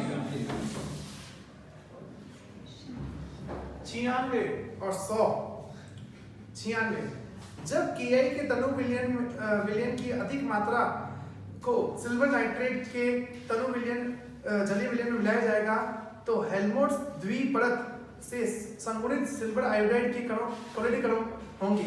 तो भाई देखो, आपने सिल्वर नाइट्रेट का विलयन लिया, उसके अंदर खूब ढेर सारा क्या बोला है, अधिक मात्रा में Ka मिला दिया। तो अधिक मात्रा में Ka मिला दोगे तो पूरा का पूरा आई तो पीपीटी में नहीं जाएगा, कुछ आई क्या हो जाएगा, विलयन में बच जाएगा। और पीपीटी क्या करती है, कॉमन आयन का अधिशोषण करती है। तो कौन सा आयन जो होगा कॉमन होगा, जो पीपीटी में भी और बाहर भी हो, वो कौन सा होगा, I- होगा। तो I- का अधिशोषण होगा तो आपके ऊपर कौन सी लेयर बनेगी, नेगेटिव लेयर बनेगी। और वो नेगेटिव लेयर क्या करेगी, विलयन में से धनात्मक आयन को आकर्षित करेगी। और धनात्मक कौन है, K+, तो K+ को आकर्षित करेगी। तो इसका उत्तर हो जाएगा कौन सा, इसका आंसर हो जाएगा डी, दिल्ली। आंसर क्या रहेगा, ए ऑप्शन 96। क्या बात करते हो, ए दे नहीं, डी होना चाहिए। साफ साफ बोला है इन्होंने कि Ki के तनु जलीय विलयन की अधिक मात्रा, इसकी मात्रा अधिक ली गई है, तो जिसको अधिक लोगे वो तो बच जाएगा, तो I- तो बच जाएगा। तो फिर I- जो होगा वो बचा हुआ होगा, तो फिर उसका अधिशोषण होगा। बताया था ना ये कंसेप्ट कि कौन से आयन का अधिशोषण होता है, जो कॉमन होता है, जो पीपीटी में भी और बाहर भी हो। तो पीपीटी में और बाहर भी है वो कौन है, I-, क्योंकि I- बचा हुआ है तो उसका अधिशोषण होगा। और फिर I- जैसे चिपकेगा तो वो क्या करेगा, विलयन में से क्या करेगा, काउंटर आयन को खींचेगा। और काउंटर आयन कौन है, उसका विपरीत आयन कौन है, K+। स्वर्ण के भिन्न विधियों से प्राप्त क्वालिटी कणों का रंग भिन्न होता है। इसका कारण क्या है, स्वर्ण की परिवर्ती संयोजकता, स्वर्ण के आकार की भिन्न सांद्रता, स्वर्ण के भिन्न विधियों से प्राप्त क्वालिटी कणों का रंग भिन्न होता है, क्वालिटी कणों की भिन्न त्रिज्या। इसका आंसर है ना डी होना चाहिए। क्या दे रखा है, डी दे रखा है। अपन ने रंग वाली बात पढ़ी थी कि क्वालिटी कणों का जो रंग होता है वो उनकी आकृति पर निर्भर करता है। स्वर्ण जो होता है जब बड़ी आकृति का होता है तो लाल होता है, जैसे जैसे वो है ना उसकी आकृति कम होती जाती है तो वो क्या होता जाता है, कुछ और ऑरेंज होता जाता है और फिर फाइनली क्या हो जाता है, येलो हो जाता है। बताया था, ऐसा लिखा था एनसीईआरटी में आखिरी लाइन रंग वाले पैराग्राफ में। हाँ, लाल से बैंगनी, फिर बैंगनी से फिर गोल्डन येलो। ठीक है, तो जो स्वर्ण होता है, जो गोल्ड होता है, जो सोना होता है, उसके अगर ना अलग अलग विधियों से अगर उसको प्राप्त करोगे ना तो उसका रंग अलग अलग आएगा। क्यों, क्योंकि अलग अलग विधियों में उसकी आकृति जो होगी, कण की जो आकार होगा वो अलग अलग मिलेगा, तो इसलिए उसमें फिर आकार अलग अलग होगा तो उसका रंग भी अलग अलग होगा। समझे, चलिए ओके। 100 पूरे, 101 में डाउट। इन्हें लिक्विड में कौन सा द्रव स्नेही कोलोइड है, द्रव स्नेही जिलेटिन। जिलेटिन एक प्रोटेक्टिव कोलोइड है, एक रक्षित कोलोइड है। तो ये रक्षित है क्यों, क्योंकि ये लायोफिलिक है, ये द्रव स्नेही। समझे, आया समझ में? तो मेरे ख्याल से अब ये 100 सवाल करने से आपका ये कोलोइड वाला जो सेक्शन होगा वो स्ट्रांग हो गया होगा, प्रबल हो गया होगा। हाँ या ना? Yes sir. अरे थोड़ी आवाज तो निकालो। Yes sir. अखला मेरा बैठना चाहिए, हमारा बैठा हुआ है सर। मतलब ये हमारे गला नहीं बैठा हुआ है। बोलो। हाँ भाई, हो गए डाउट्स यस सर। कंप्लीट। चलिए तो अपन स्टार्ट करते हैं अपने ऑक्सीडाइजिंग एजेंट। चल रहे थे ऑक्सीडाइजिंग एजेंट, कल कौन सा ऑक्सीडाइजिंग एजेंट पढ़ा था?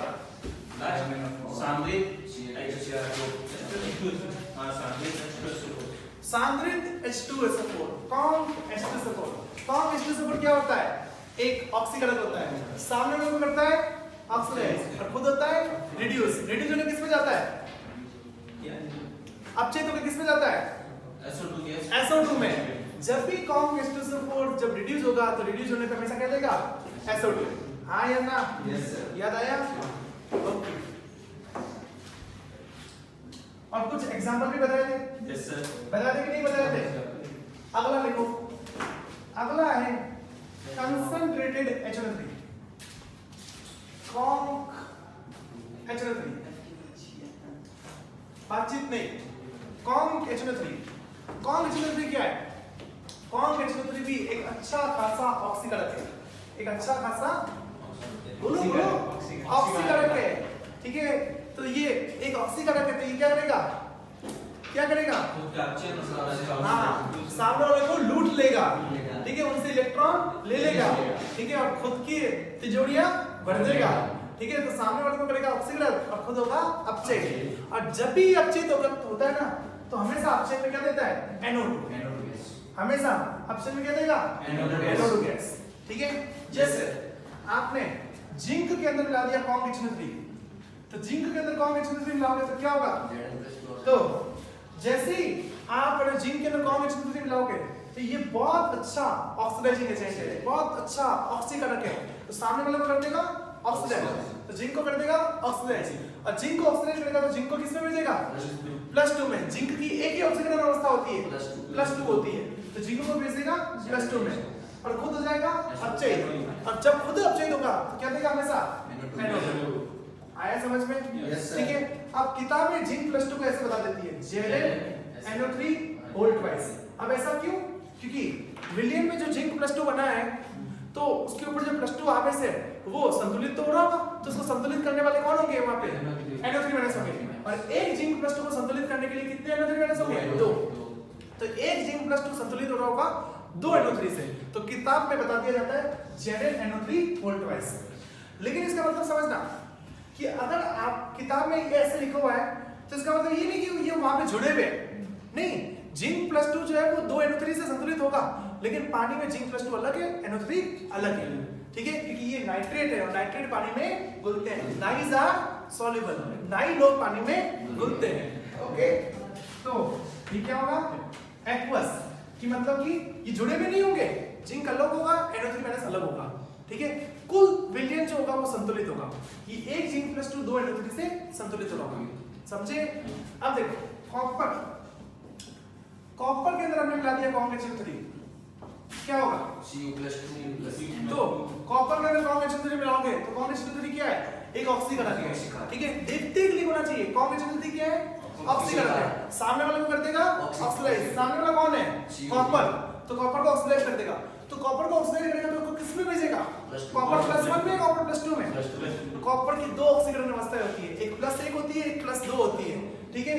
तो जब इसको ऑक्सीडाइज करेगा ना तो इसको +2 में ही भेजेगा, क्योंकि कॉपर +1 स्टेबल नहीं होता है, ये अपन पढ़ेंगे कि डी ब्लॉक में आएगा कि कॉपर प्लस जो होता है ना वो पानी में स्टेबल नहीं होता है, इसलिए कॉपर प्लस नहीं बनाएगा, कॉपर +2 बनाएगा सीधा, तो यहाँ पे बन जाएगा CuNO3 होल ट्वाइस। अब आपने सामने वाले को कर दिया ऑक्सीडाइज, तो खुद हो जाओगे रिड्यूस, और कॉन्क HNO3 जब भी खुद रिड्यूस होगा तो क्या देगा, NO2, यहाँ पे क्या बनेगी, NO2, समझे, ठीक है।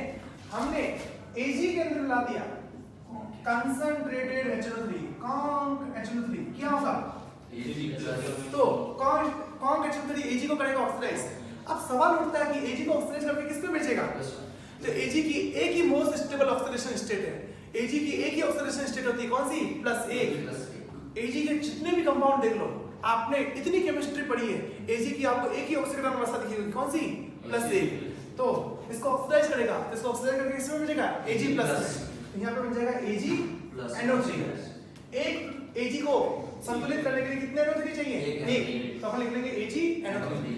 आपने Ag को कर दिया ऑक्सीडाइज तो खुद हो जाओगे अपचय, तो खुद अपचय तो क्या देगा, NO2 गैस, समझे, ठीक है, लिख लो।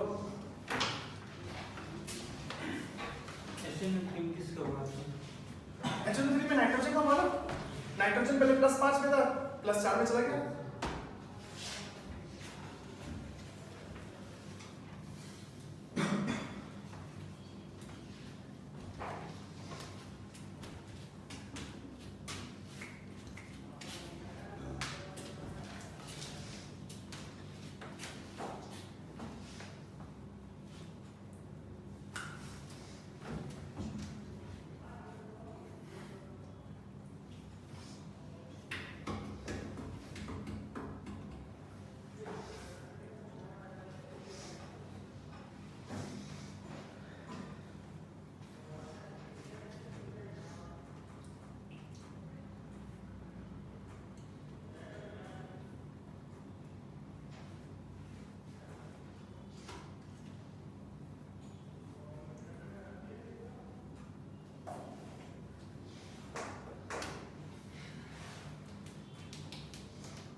Okay done.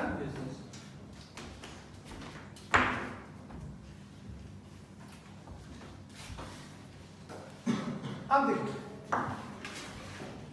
कुछ मेटल ऐसे होते हैं ना, कुछ मेटल ऐसे होते हैं कि जिनको कॉन्क HNO3 पूरी तरीके से ऑक्सीडाइज नहीं कर पाता है।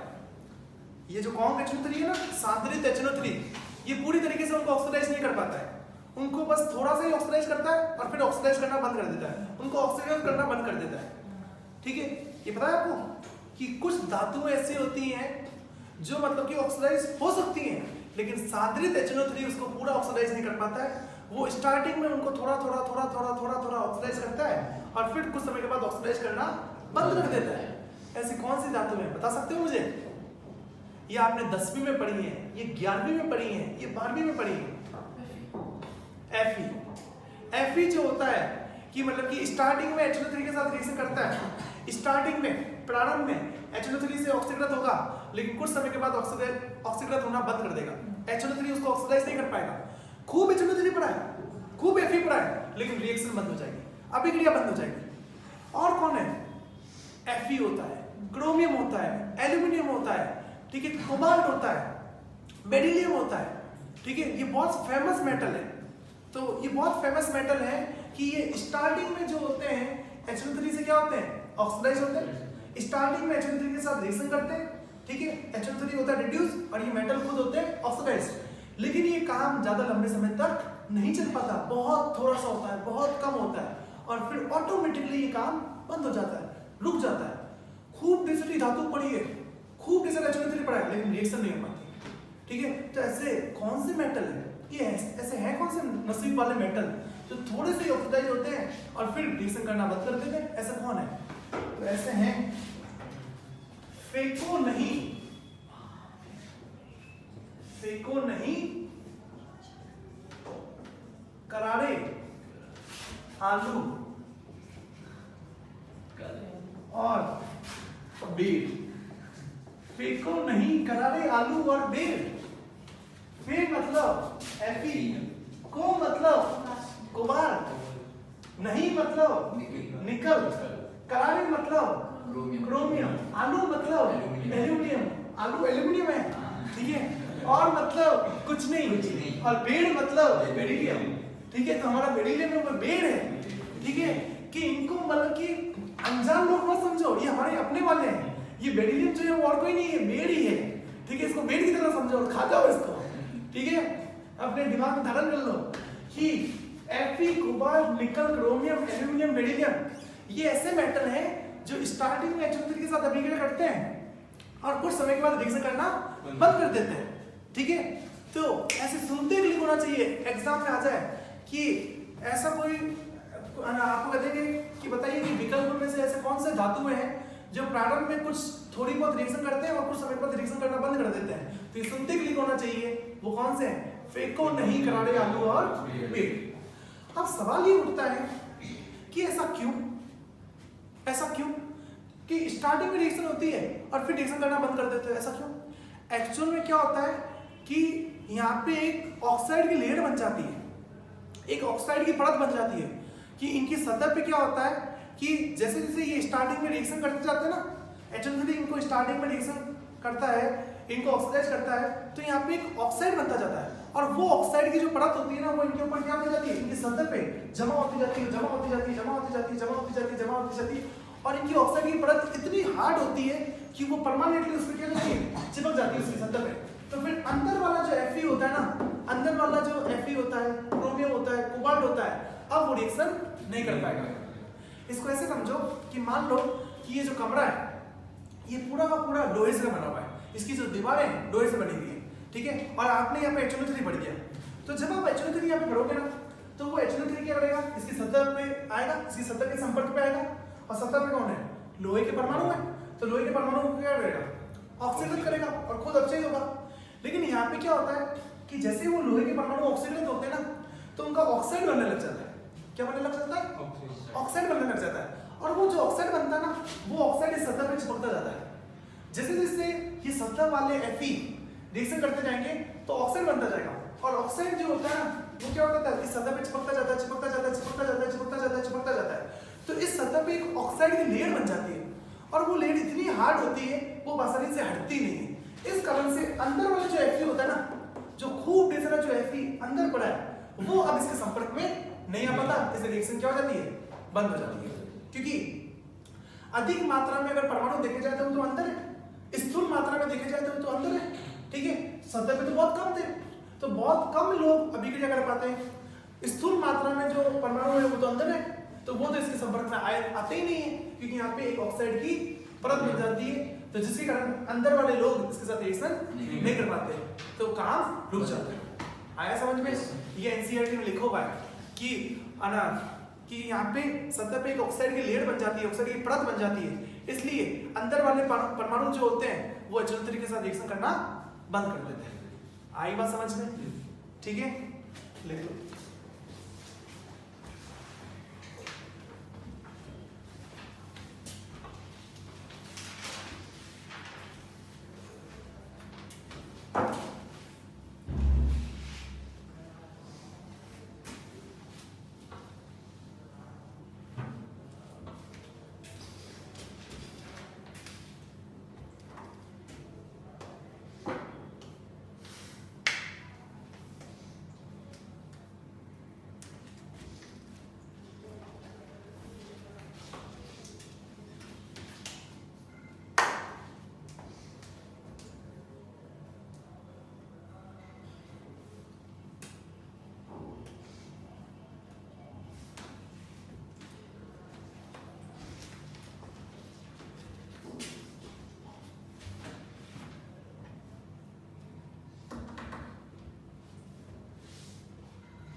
आज देखे बुक्स?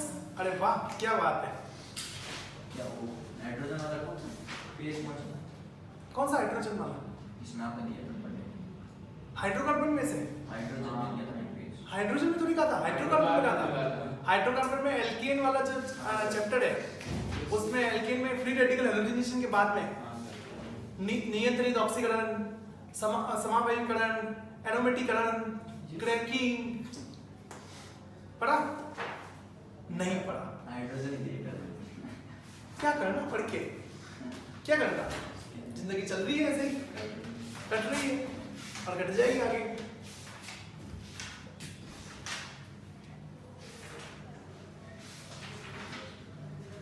सरफेस केमिस्ट्री की शीट का एक क्वेश्चन पेंडिंग है।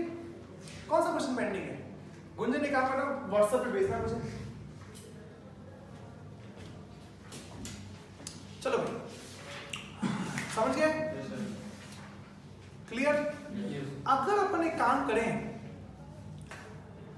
जैसे ये धातु अगर बिल्कुल आप ठोस लोगे ना तो फिर तो रिएक्शन नहीं हो पाएगी, कुछ ही होगी और फिर काम बंद हो जाएगा। एक तरीके से रिएक्शन हो ही नहीं पाती भाई। रिएक्शन जो हो रही है वो सतह के साथ हो रही है और सतह पे तो बहुत कम लोग हैं, तो वो रिएक्शन बहुत कम ही हो रही है, तो ये रिएक्शन कोई गिनी नहीं जाएगी। लेकिन अगर अपन एक काम करें, इनका चूड़ा ले लें। क्या ले लें? चूड़ा ले लें, पाउडर ले लें और उस पाउडर को अपन HNO3 में डाल दें, तो क्या होगा? अब तो पूरी रिएक्शन हो जाएगी, क्योंकि अगर आपने पाउडर ले लिया तो सारे परमाणु क्या हो जाएंगे? एक्सपोज हो जाएंगे। सारे परमाणु क्या हो जाएंगे? अब बाहर आ जाएंगे, फैल जाएंगे, तो उससे क्या होगा? वो सभी के सभी HNO3 के संपर्क में आ जाएंगे, तो फिर सारे के सारे परमाणु क्या कर लेंगे? रिएक्शन कर लेंगे। तो अगर आपने चूड़ा ले लिया, पाउडर ले लिया, तो क्या हो जाएगी? रिएक्शन कंप्लीट हो जाएगी। क्लियर? ठीक है। अब एक और बात सुनो, ये जो लोहा होता है, कोबाल्ट होता है, एल्यूमिनियम होता है, क्रोमियम होता है, निकल होता है, बेरिलियम होते हैं, ये HNO3 के साथ रिएक्शन बहुत कम करते हैं, ठीक है, बहुत ज्यादा नहीं कर पाते। इसलिए ये काम आते हैं HNO3 को स्टोर करने में, HNO3 को ट्रांसपोर्ट करने में। अगर आपको एक जगह से दूसरी जगह अगर आपको HNO3 ट्रांसपोर्ट करना है ना, भेजना है ना, तो आप इनके बर्तनों के अंदर भेज सकते हो, कि बाकी सब के साथ HNO3 रिएक्शन कर लेता है, ठीक है, बाकी सब धातुओं के साथ रिएक्शन कर लेता है। तो फिर जैसे तांबे के अंदर आप HNO3 नहीं रख सकते हो, तांबे के अंदर अपन HNO3 नहीं रख सकते, क्योंकि तांबे के साथ वो क्या कर लेता है? रिएक्शन कर लेता है। अभी पढ़ा ना कि कॉपर के साथ रिएक्शन कर लेता है। आप चांदी के बर्तन के अंदर HNO3 नहीं रख सकते हो, वो चांदी के साथ रिएक्शन कर लेता है, ठीक है। तो क्या करें? सोने का ले लें, हाँ सोने का ले सकते हैं कि सोने के साथ कोई रिएक्शन नहीं होगी, सोने का ले लो, सोने के साथ कोई रिएक्शन नहीं होगी क्योंकि सोना तो क्या है, सोना तो इनर्ट मेटल है, ये तो इनर्ट है, ये तो आखिरी धातु है, ये तो किसी के साथ रिएक्शन नहीं करते, ये H2O3 क्या, ये तो किसी के साथ रिएक्शन नहीं करता, सोना ले लो, प्लेटिनम ले लो, ठीक है, ये तो किसी के साथ रिएक्शन नहीं करते, तो ये तो H2O3 के साथ भी रिएक्शन नहीं करते, तो अगर आपको H2O3 स्टोर करना है तो आप सोना ले लो, सोने के अंदर स्टोर कर सकते हो, सोने के बर्तन ले लो, ठीक है, लेकिन हाँ कहने के लिए ले सकते हैं, प्रैक्टिकली तो नहीं ले सकते। भाई सोना चल रहा है भाई कितना, 50,000 रुपए का चल रहा है, 50,000 रुपए चल रहा है, 60 हो गया, 65 के ऊपर गया। कब? अभी तो गया 60,000 हो गया। कब? कल अखबार देखो ना सर, 60,000 रुपए तो हो गए। 60,000 हो गया, ठीक है। अब सब कुछ पढ़ाई वढ़ाई छोड़ देते हैं, सोने का बिजनेस करते हैं, इन्वेस्टर नहीं। सोने का बिजनेस करते हैं, ठीक है, ओके, और साथ में आप लोग के नंबर की टीम बना देते हैं, ठीक है, चिरा लेंगे। ओके, बिल्कुल, वो तस्करी स्टार्ट करते हैं, जिससे वो है ना, पुष्पा वाली मूवी ना, चंदन तस्करी, केजीएफ में होता है सोने का। अच्छा सोने का तो KGF में मैंने देखी नहीं है, केजीएफ में देखेंगे। ठीक है, अब तो पढ़ाई वढ़ाई में कुछ राय नहीं है, ठीक है, ऐसा घुमाते सोना हैं, सबसे सस्ता मिलता है सर, वहाँ से सब लेकर लेंगे। कहाँ पे, हांगकांग से सबसे सस्ता सोना पूरा वर्ल्ड में वहाँ मिलता है। हांगकांग में, हाँ सर। क्या बात कर रहे हैं, हाँ चलो, वहाँ से तस्करी आती है। अच्छा सही बात, तस्करी भी की पड़नी, डायरेक्ट खरीद लेते हैं, वहाँ पे सबसे सस्ता मिलता है पूरे वर्ल्ड में। चिंगी रेडी से बात किससे? चिंगी रेडी। चिंदी रेड्डी, चिंदी रेड्डी से बात करनी पड़ेगी, ठीक है, ओके, तो सोना ले लो, प्लेटिनम ले लो, ये तो किसी के साथ रिएक्शन नहीं करते, ये तो H2O3 के साथ भी रिएक्शन नहीं करेंगे, तो H2O3 इनके अंदर सुरक्षित रख सकते हैं, ठीक है, तो लोग कहेंगे एक तो सोने का तो मतलब कि है ना, आपके पास एक कण भी नहीं है और सोने की बातें कर रहे हो, उसके बर्तनों की बातें कर रहे हो, ठीक है, एक तो लोहे के बर्तन पहले खरीद लो सोने के बर्तन की बात मत करना।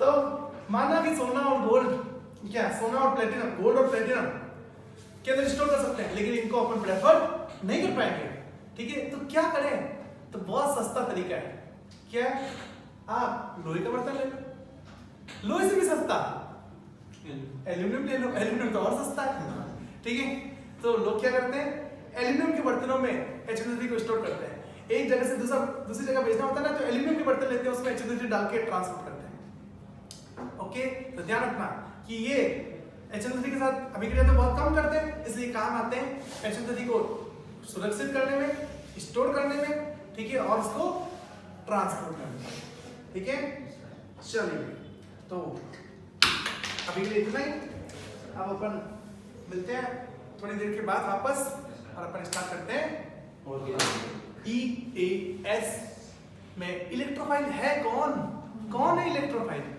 ठीक है, ये ओरिएंटेशन की बातें कर ली, ऑर्थोपेडा की बातें कर ली, ठीक है, दर की बातें कर ली, रिएक्शन होती कैसे वो बातें कर ली, ये है कौन, ये कौन से लोग हैं, ये आते कहां से हैं, उनकी बातें करेंगे, ओके, एक वो मूवी है ना,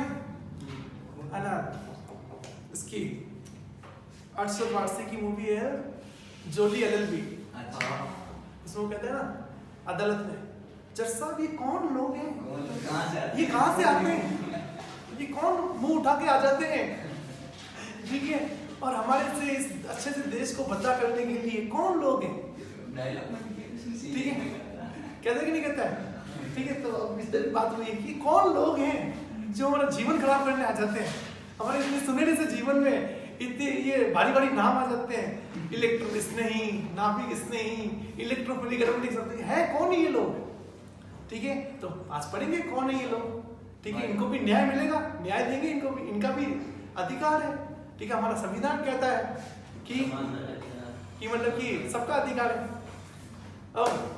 चलो भाई, तो मिलते हैं अभी आधे घंटे बाद, बैठ के पढ़ाई करना, अगर लंच ही कर लिया तो बैठ के पढ़ाई करो।